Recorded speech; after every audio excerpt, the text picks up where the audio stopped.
Arun. Hello. कैसे हैं आप? मैं बढ़िया, आप कैसे हैं? मैं बिल्कुल ठीक। लॉकडाउन का मजा ले रहे हैं and thanks to actors I बिल्कुल लाइक। पूरा। या लॉकडाउन का पूरा मजा लिया जा रहा है। बिल्कुल बिल्कुल। तो गाइस, अरुण मंडोला जुड़ चुके हैं हमारे साथ।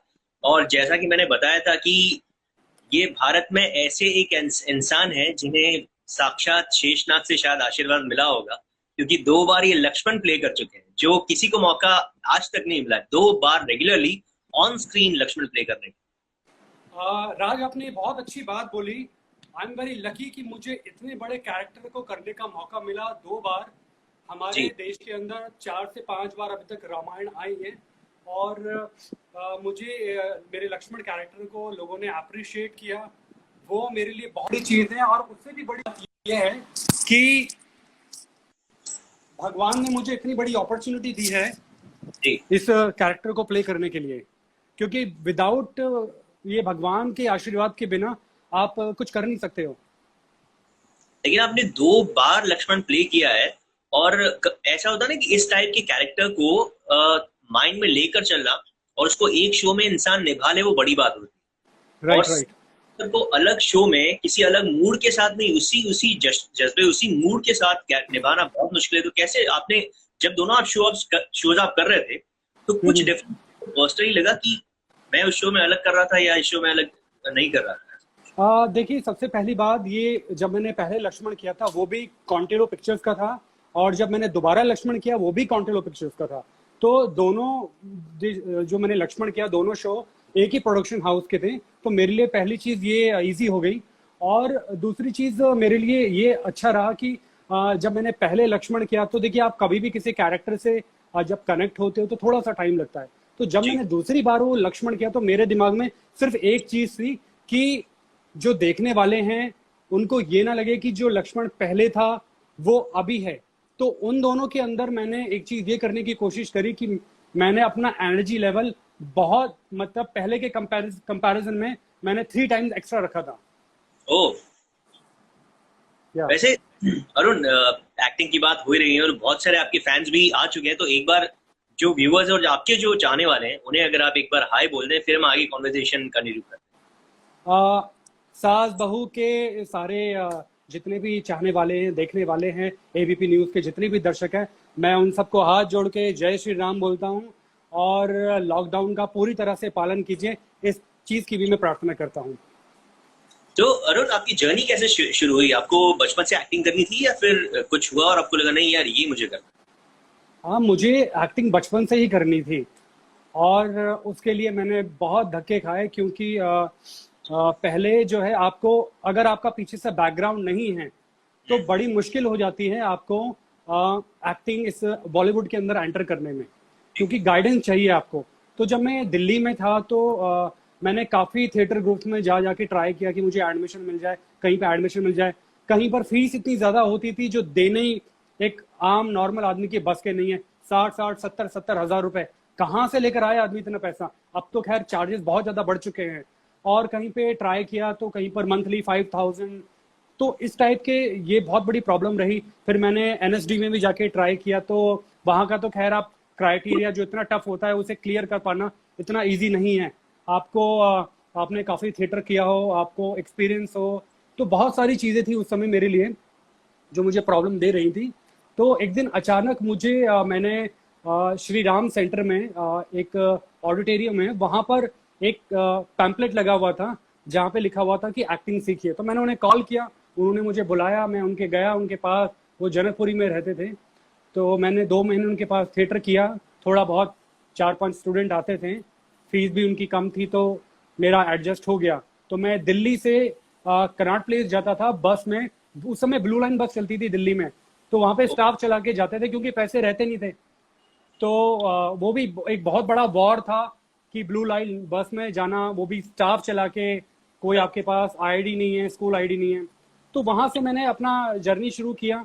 तो वहाँ पे उन्होंने मुझे 2 महीने थिएटर करवाया। उसके बाद मुझे अपने साथ वो लोग नुक्कड़ नाटक कराने लेके जाते थे। ओ। तो हम लोग जो है, और स्टेट्स में, पंजाब में, यूपी, बदायूं, ऐसे शहर, ऐसे इन स्टेट्स में जाते थे, और वहाँ पर जाकर हम लोग नुक्कड़ नाटक करते थे। तो वहां से मेरी एक जर्नी शुरू हुई। क्या बात है।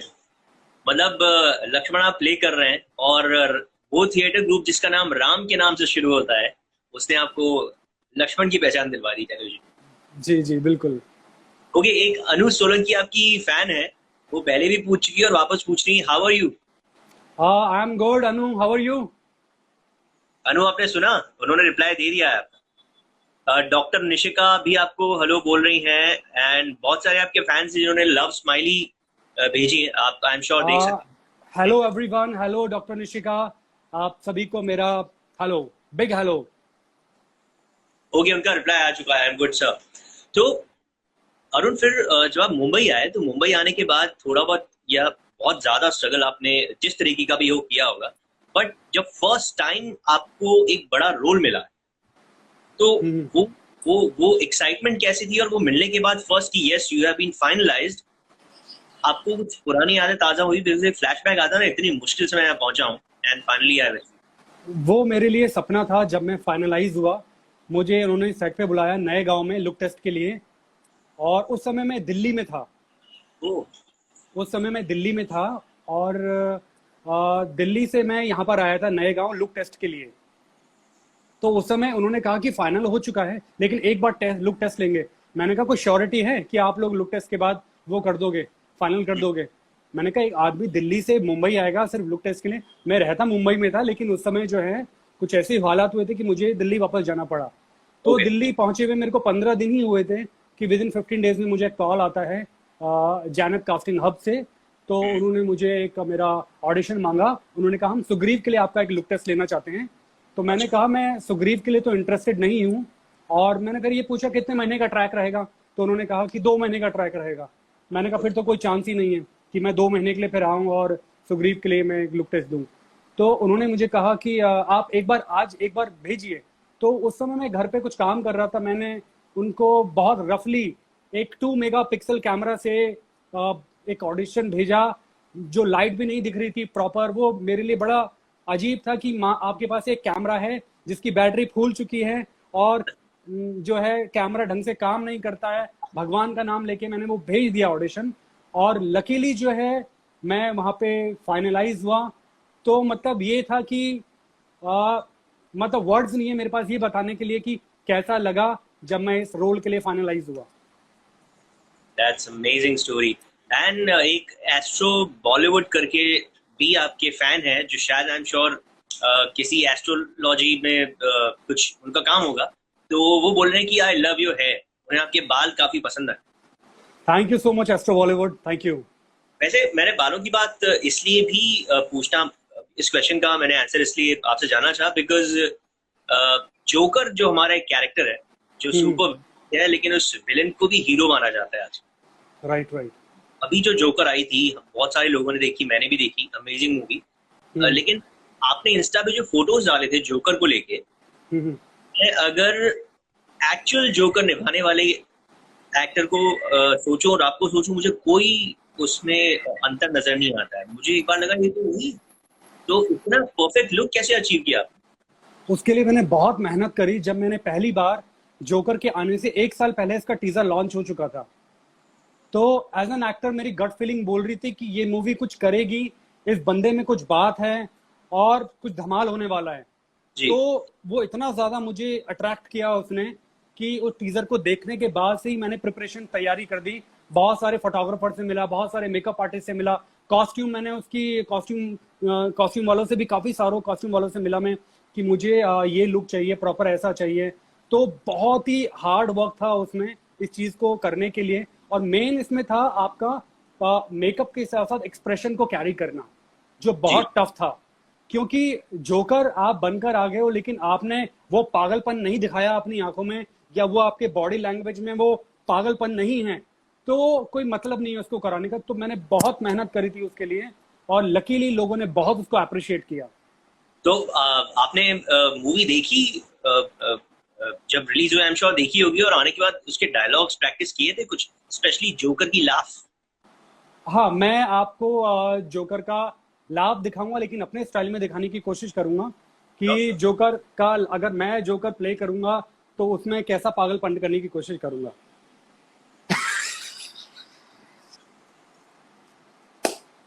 तो इस टाइप का मैं लाफ्टर देने की कोशिश करूंगा। क्या बात है, मतलब काफी डिटेल, आई एम श्योर ये आपने स्टडी उनके लाफ की और खुद की, फिर आपने अपनी अलग ही लाफ बनाई, वो देखते ही लगा है। राइट। क्योंकि आपके हाँ, एग्जैक्टली कॉपी करने का मतलब नहीं है उनको। जी, आपके एक फैन है तेजिंदर, वो बोल रहे हैं कि I am Tejinder Singh, I am handicap ओ and my birthday on Sunday, तो अगर आप उन्हें विश कर दें। Tajinder, wish you very very advance happy birthday.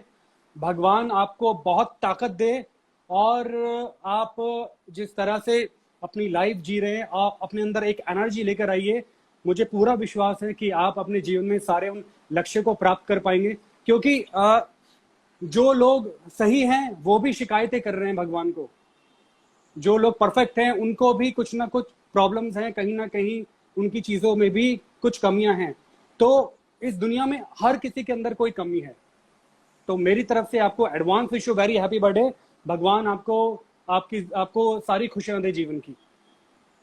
Arun, अभी जो लॉकडाउन चल रहा है, इसमें आप पर्सनली किस तरीके से खुद के ऊपर ध्यान रखते हैं, खुद खुद को कैसे फिट रखते हैं? बिकॉज जिम्नेजियम्स बंद है, आप ज्यादा बाहर दौड़ने के लिए भी नहीं जा सकते, बिकॉज आप बिना काम के बाहर ना निकलें, यही लॉकडाउन का मतलब। तो कैसे फिट रख पा रहे हैं लॉकडाउन? हाँ, देखिए, मैं अपने आप को फिट रखने के लिए लॉकडाउन से पहले भी मेरे कुछ चीजें बिल्कुल फिट थी जो मैं करता था, और लॉकडाउन के बाद भी मैं कर रहा हूँ। शायद इसीलिए मुझे लॉकडाउन होने के बावजूद भी मुझे उतना फर्क नहीं पड़ रहा है कि मैं घर पर हूँ या मेंटली सिक हो रहा हूँ मैं। ऐसा मुझे नहीं फील हुआ कभी भी। मुझे लगता है कि एक आदमी को वर्कआउट रेगुलर करना चाहिए। आप कहीं पर भी हैं, किसी भी पोजीशन में हैं, आपको वर्कआउट रेगुलर रखना चाहिए। दूसरा, मेडिटेशन। मेडिटेशन आदमी के दिमाग को स्थिर रखता है कि आदमी को एक कंट्रोल रहे उसकी बॉडी पर। मैं कई लोगों को देख रहा हूँ जो अभी भी, मेरे कुछ जानने वाले हैं जो अभी लॉकडाउन में बाहर घूम रहे हैं, उनका कहना यह है कि हम घर पे नहीं रह पा रहे, मैं हम पागल हो रहे हैं। तो वो लोग इसलिए नहीं रह पा रहे क्योंकि कहीं ना कहीं मेडिटेशन की कमी है। एक अच्छा खाना पीना, वर्कआउट, मेडिटेशन आपको घर में रह के पागल नहीं होने देगा। जो लोग ये बातें बोल रहे हैं उनके साथ ये प्रॉब्लम होगी, वो वर्कआउट नहीं करते होंगे, उनकी डाइट अच्छी नहीं होगी, वो लोग मेडिटेशन नहीं करते होंगे या प्रेयर्स नहीं करते होंगे, जिसके कारण ये प्रॉब्लम उनके साथ आ रही है। तो मैं ये सारी चीजें कर रहा हूँ बाय द गॉड ग्रेस कि ये टूटे ना, और जिस वजह से मैं अपने आप को मेंटली फिजिकली फिट अभी मान रहा हूँ। ये बिल्कुल सही बात बोली आपने, बिकॉज अगर आप घर पे, कई सारे ऐसे लोग हैं मुंबई में जो कि बाहर से आए हैं और अपने अलग अलग कामों की वजह से वो यहाँ पर आए हैं, और अचानक से लॉकडाउन हो गया, यहाँ पर रह रहे हैं। और आप भी उनमें से एक हैं, बिकॉज मुझे जहाँ तक पता चला है आप अकेले रहते हैं घर, और सारे राइट। सारे काम आप खुद कर रहे हैं, मतलब घर की साफ सफाई से लेकर खुद के लिए खाना बनाना, कपड़े धोना, सारी चीजें आप कर देखिए, ऐसा होता है कि जो जो एस्पायरिंग एक्टर्स होते हैं, जब हम मुंबई में आए थे तो हमारे पास ये सब कुछ था नहीं कि सर्वेंट आए, या तो हम जितने भी रूममेट्स होते थे, एक कई बार खुद झाड़ू पोछा करता था, खुद कपड़े करता था। तो वो बॉडी जो है हैबिचुअल है, इसलिए कोई बड़ी बात, कोई बड़ा तीर नहीं चला रहे हैं हम लोग, या मतलब मेरे जैसे जो लोग हैं, कोई बड़ा तीर नहीं चला रहे हैं कि हम लोग घर का खुद काम कर रहे हैं, डस्टिंग कर रहे हैं, अपना जो है घर की साफ सफाई, खाना बनाना। तो ये एक एक्सपीरियंस है जो स्ट्रगल ने हमें सिखाया, जो अब काम आ रहा है। कई बार ऐसा होता है ना कि हम लोग जो एस्पायरिंग एक्टर्स होते हैं वो मुंबई जब आते हैं तो उनके दिमाग में एक प्रॉब्लम रहती है, कि भाई विदाउट गॉड फादर हम कुछ नहीं कर सकते। तो मुंबई आके मुझे एक बात समझ में आई, if you have a your God is godfather, you don't need any godfather. अगर भगवान ही आपके गॉड फादर हैं तो आपको किसी गॉड फादर की जरूरत नहीं है। वही फिलॉसफी मैंने अपनाई और वो चीज सक्सेसफुल रही। क्या बात है। आपकी एक फैन है अनुष्का, उन्होंने 2 बार लिख दिया है कि sir I am your big fan, please एक बार मेरा नाम ले लीजिए। Hello Anushka, how are you? Hope आप लॉकडाउन का पूरी तरह से पालन कर रही होंगी। ओके। कई सारे फैंस हैं जो खुद भी एक्टर बनना चाहते हैं, aspiring actors I would say. तो आपने ये जो बात बोली कि यार जब वो यहाँ पर आए तो ऊपर वाले पे भरोसा रखें, अपनी पूरी मेहनत करें और उन्हें वो हासिल हो जाएगा, एटलीस्ट शुरुआत हो जाएगी जिसके लिए वो आए हैं यहाँ। लेकिन और कोई टेक्निकली या फिर खुद के ऊपर काम करने की सलाह उन्हें देना चाहेंगे जिससे वो खुद को ग्रूम कर सके, ताकि प्रेजेंटेबल बन सके? अगर आपने भी यहाँ आने के बाद उसने कोई ग्रूम किया हो तो क्या है? देखिए, मुझे मेरा मानना एक ये है कि आप अगर मुंबई आ रहे हैं तो सबसे पहले आप अपने होम टाउन में ही थिएटर वगैरह ज्वाइन करें या एक्टिंग क्लासेस ज्वाइन करें। बहुत सारे मैंने देखे हैं एस्पायरिंग एक्टर्स जो मुंबई में आके एक्टिंग सीखते हैं। अब जब वो मुंबई में आके एक्टिंग सीखेंगे तो 2 साल तो उनको निकल गए मुंबई के अंदर ही एक्टिंग सीखने में, और जो यहाँ के एक्सपेंसेस हैं वो 3 गुना ज्यादा बढ़ गए। तो सबसे पहला होमवर्क तो ये है कि आप जब मुंबई आते हैं तो पहले ही आप 2-3 साल थिएटर कर कर आए, वरना तब तक मन नहीं आए, वरना कोई मतलब नहीं है। दूसरी चीज, आप जब मुंबई आते हैं तो आपके पास एक इनकम का सोर्स होना चाहिए। अगर आप सिर्फ एक्टिंग के भरोसे आ रहे हैं तो आप ये लगा लीजिए आपके एक्टर बनने के चांसेस सिर्फ 5% है। आप एक्टर नहीं बन पाओगे अगर आप सिर्फ इसीलिए भरोसे आ रहे हैं कि भाई मैं अपना एक्टिंग के भरोसे कर लूंगा। तो आपको पार्ट टाइम काम या कुछ ना कुछ एक वर्क आपको अपने हाथ में देखना पड़ेगा, जिसके कारण आप जो है अपने एक्सपेंसेस चला पाए। क्योंकि आपको मालूम है जो 2 BHK आपको यहाँ पर 40-50 हजार में मिलता है, वो 2 BHK आपको हमारे होम टाउन में 10 हजार में मिल जाएगा। तो कितना कॉस्ट है यहाँ पर। बहुत। लेकिन आपने क्योंकि इस का जिक्र किया कि कोई काम, एक साइड जॉब खुद के लिए रखी जाए ताकि यहाँ पर 2 पैसे कमाए जा सके, आपने यहाँ पर आने के बाद कोई साइड जॉब की? हाँ, मैं देखिए, मैंने अपनी जो पढ़ाई है, मेरा जो क्वालिफिकेशन था, मैंने दिल्ली में MA किया था एस्ट्रोलॉजी सब्जेक्ट में। ओके। हाँ, तो मैंने उस समय एस्ट्रोलॉजी सब्जेक्ट में MA किया था। तो मैंने यही सोच के किया था कि मुंबई में जाने के बाद मुझे धक्के ना खाने पड़े। मतलब पूरा होमवर्क मैंने 7-8 साल पहले ही से ही जो है होमवर्क करना शुरू कर दिया था कि मैंने पहले 3 साल थिएटर किया। वो थिएटर नहीं किया जो NSD वाले करवाते हैं। अच्छा। ज्यादातर मेरा थिएटर रहा नुक्कड़ नाटक से रिलेटेड। तो उसके बाद मैंने कुछ शॉर्ट कोर्सेज किए एक्टिंग के, और उसके बाद फिर अपना जो है फिर मैं जाके मुंबई आया। तो पूरे होमवर्क के साथ में आया था अपना मुंबई। लेकिन नुक्कड़ नाटक कितना अपने आप पे अलग एक्सपीरियंस है, बिकॉज कई सारे लोग, आज की जो जनरेशन है वो तो उसे कहीं ना कहीं मिस कर चुकी है। नुक्कड़ नाटक, मैं अपने व्यूअर्स को बता दूं, नुक्कड़ एक नाटक नहीं है, वो नाटक है जो किसी भी गली नुक्कड़ पर जाकर आप खुले दिल से कर सकते हैं, और ऑडियंस बिल्कुल फ्री है उनसे ज्वाइन करने के लिए और आपको सबको अप्रिशिएट करने के लिए। और नुक्कड़ पे नाटक करने के लिए बहुत बड़ा जिगर चाहिए, बहुत जिगरा चाहिए। मैं आपको एक बात बताऊं राज, मैं बहुत रिजर्व नेचर का था नुक्कड़ नाटक करने से पहले, अभी भी रिजर्व नेचर है मेरा। लेकिन अगर कोई मुझे बोलो कि भाई बोलो, 2 शब्द बोलो, 2 शब्द बोल दो, तो मैं नहीं बोल पाता था। मैंने अपने स्कूल में कभी परफॉर्म नहीं किया। मैं बहुत चाहता था, मेरे अंदर से बहुत ख्वाहिश रहती थी कि मैं अपने स्कूल में करूं। मुझे कई बार टीचर्स ने बोला भी, क्योंकि दिखने में ठीक ठाक था, तो कई बार टीचर्स बोलते थे कि भाई आप परफॉर्म करो। तो उन्होंने मुझे कई बार कहा कि लाइन पढ़ो, तो एक लाइन में मैं तो ऐसा होता था मेरे साथ। लेकिन नुक्कड़ नाटक करने के बाद मुझे ऐसा लगता है कि आप कहीं पर 1.5 लाख 2 लाख जहां पर आप अपना पैसा दोगे, वहां पर अगर आप एक नुक्कड़ नाटक करते हो तो 2 चीजें होती हैं। जब मैंने नुक्कड़ नाटक किया था तो मेरे साथ था लर्न विद अर्न। मैं नुक्कड़ नाटक करता था, सीखता भी था और कमाता भी था, क्योंकि मेरे पास कोई ऑप्शन नहीं था कि सीखना भी है कमाना भी है। तो हम अलग अलग स्टेट्स में जाके करते थे, और उस नुक्कड़ नाटक ने मेरी लाइफ को चेंज कर दिया। लेकिन ये जो एस्ट्रोलॉजी वाली आपने बात की है, ये भी कितनी एक अपने आप में एक ऐसी विद्या है कि आप by profession you are an actor, और आपके कई सारे कलीग्स होंगे जिन्हें पता होगा कि यार आप एस्ट्रोलॉजी भी थोड़ी बहुत जानते हैं।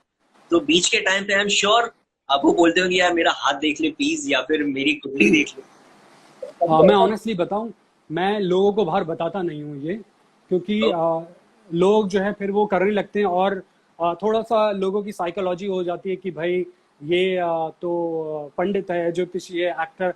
तो एक वो चीज मैंने कभी रिवील नहीं करी कि मैं जो है मैंने MS एस्ट्रोलॉजी में किया है। पर्टिकुलर जो मेरे खास होते थे, जैसे मेरी आपसे अच्छी बॉन्ड हुई, अच्छी बात हुई, तो मैं बताता था कि भाई मैं ये करता हूँ। तो फिर यारी दोस्ती में फिर हम लोग डिस्कस कर लेते थे हॉरोस्कोप को।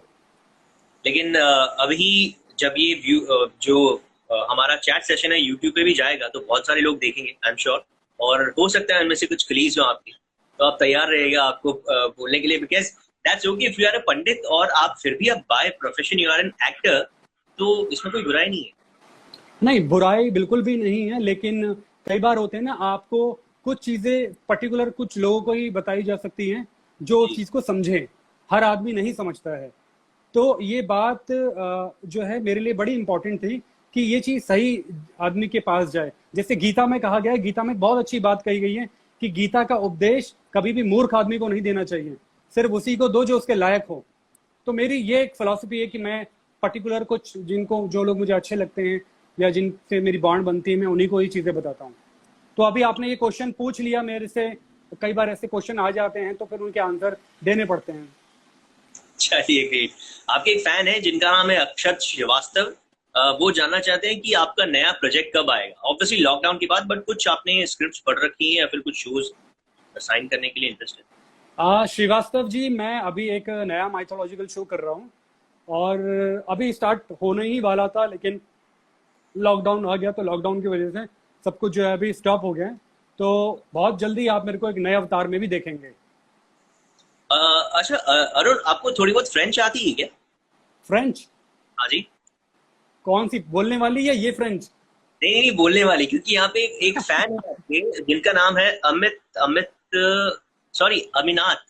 वो कई बार फ्रेंच में लिख चुके हैं और बार बार रिक्वेस्ट कर रहे हैं प्लीज से hello to your French fans, और आपके लिए कई बार फ्रेंच में उन्होंने मैसेज लिखा है।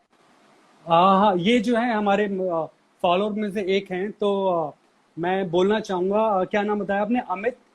अमीनाथ। अमिता गगन, अमीना अमिनिता। अमीनिता ऐसा कुछ है। अमित अमित जी हाँ, बोल। Hello Aminita Gagan, how are you? आपका नाम बहुत ही कॉम्प्लिकेटेड, डिफिकल्ट है। Your name is very difficult, Aminita Gagan. Okay, his name is Aminata. Oh, Aminata. Aminata. Aminata, how are you? I am और श्योर यू आर फाइन। आप तो अगर आप जैसे आपने बताया शायद आप ये फ्रांस रहते हैं, तो ध्यान रखिए बिकॉज लॉकडाउन वहां खुल चुका है या फिर और पूरे तरीके से खुलने वाला है। और फ्रांस तो बहुत बड़ा एक वर्ल्ड हॉटस्पॉट रह चुका है कोरोना के लिए। सो प्लीज टेक केयर जहां पे भी है। राइट। तो मुझे आपसे ये जानना था कि जैसे आपने लक्ष्मण का जब कैरेक्टर किया तो कई बार लोग इस बात से डर जाते हैं कि मैं टाइप कास्ट हो जाऊंगा, जो back to back micro shows के लिए ही ऑफर्स आएंगे। आपको वो डर था? क्योंकि आपने 2 बार बड़े बड़े माइक्रो शोज किए जो कि काफी हिट रहे टेलीविजन। देखिए, डर उसको होता है जिसके पास खोने के लिए कुछ हो। मुझे डर ही नहीं है किसी चीज का कि मैं खोऊंगा क्या, मैंने खोना क्या है ना? तो मुझे डर नहीं रहा कभी भी। दूसरी चीज ये कि मुझे अपने ऊपर पूरा भरोसा है कि मैं एक कैरेक्टर से दूसरे कैरेक्टर में जाने के लिए मैं पूरी जान लगा दूंगा। आप सोचिए, मैंने सिर्फ एक फोटो शूट के लिए इतनी ताकत लगा दी, जो जी। जनरली लोग इतनी मेहनत नहीं करते हैं। तो मैंने सिर्फ एक फोटो शूट के लिए इतनी मेहनत करी, तो मुझे आगे चल के कोई कैरेक्टर मिलेगा अलग, तो मैं बिल्कुल पूरी जान लगा दूंगा उस टाइप कास्ट से बाहर आने के लिए। लेकिन मुझे इस बात का डर नहीं है कि मैं टाइप कास्ट हो जाऊंगा या मुझे कोई प्रॉब्लम आएगी, तो मैं उसके लिए बिल्कुल बिंदास हूँ। अरुण, कैरेक्टर के ऊपर बात चल रही है, तो कोई एक ऐसा कैरेक्टर जो आप करना चाहते हो बहुत लंबे टाइम से, कि अगर इस टाइप का कैरेक्टर आए और आपको ऑफर हो तो आप मना नहीं करें, एक्सेप्ट जोकर? देखिए, मैं क्योंकि मेरा इंटरेस्ट जो है ज्यादातर वो एपिक शोज में, हिस्टोरिकल शोज, माइथोलॉजिकल शोज, इनमें ज्यादा है, तो मैं आगे चल के चाहूंगा कि मुझे भगवान कृष्ण का के लिए ऑफर आए और मैं उसको प्ले करूं। वाह।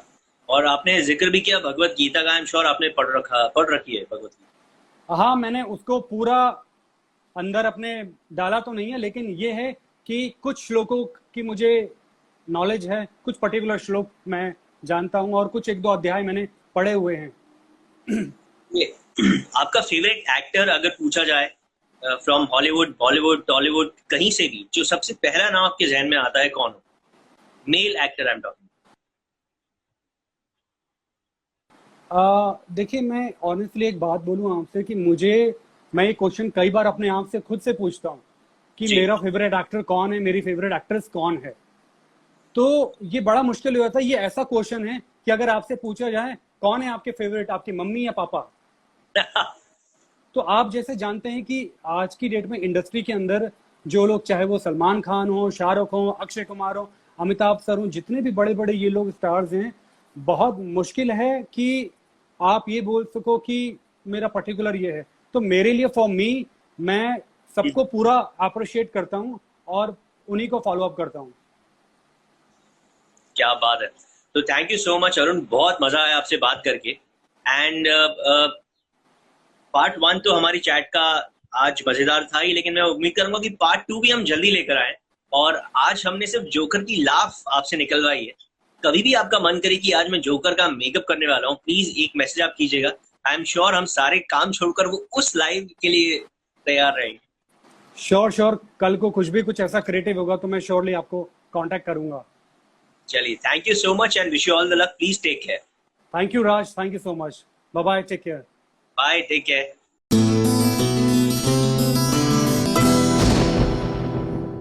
ये है एबीपी न्यूज, आपको रखे आगे।